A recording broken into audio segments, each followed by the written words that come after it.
सोन्याच्या दरात 15 दिवसात 5,000ची घसरण. सोन्याचे दर जीएसटी सह दर खरं तर 96,614 रुपयांवर सोन्याचे भाव कमी झाल्याने ग्राहकांना दिलासा.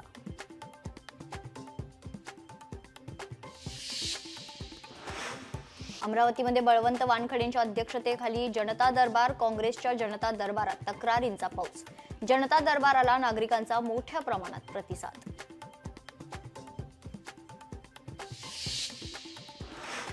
राज्यातील एसटी कर्मचाऱ्यांचं आज 57वे अधिवेशन. रायगड जिल्ह्यातील माणगावमध्ये भरणार अधिवेशन. तर माणगावमधील एसटी कामगारांचं अधिवेशन वादळी होण्याची शक्यता.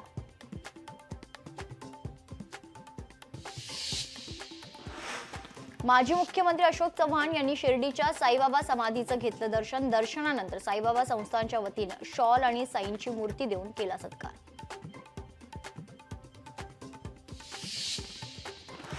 राज्यातील 2,997 प्रकल्पात अवघे 33% पाणी शिल्लक. 3,015 गावांची तहान खरं तर टँकरवर अवलंबून आहेत. तर तापमानामुळे पातळी आणखी कमी होण्याची शक्यता वर्तवली जाते.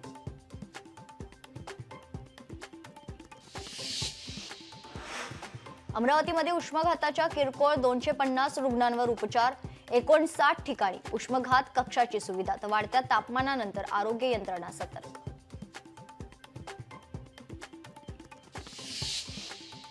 सोलापुरात शेतीच्या पाण्यासाठी सीना नदीकाठचे शेतकरी आक्रमक. सिंचन भवनाच्या कार्यालयात शेतकऱ्यांनी केलं ठिय्या आंदोलन. यावेळी शेतकरी आणि अधिकाऱ्यांमध्ये झाली शाब्दिक चकमक.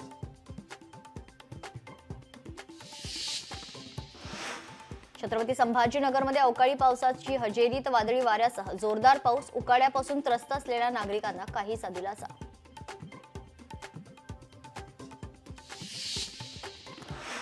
पुण्याजवळील पौडमध्ये नागेश्वर मंदिरात अन्नपूर्णा देवीची विटंबना प्रकरण. हिंदू संघटना आणि व्यापाऱ्यांची आज मुळशी बंद.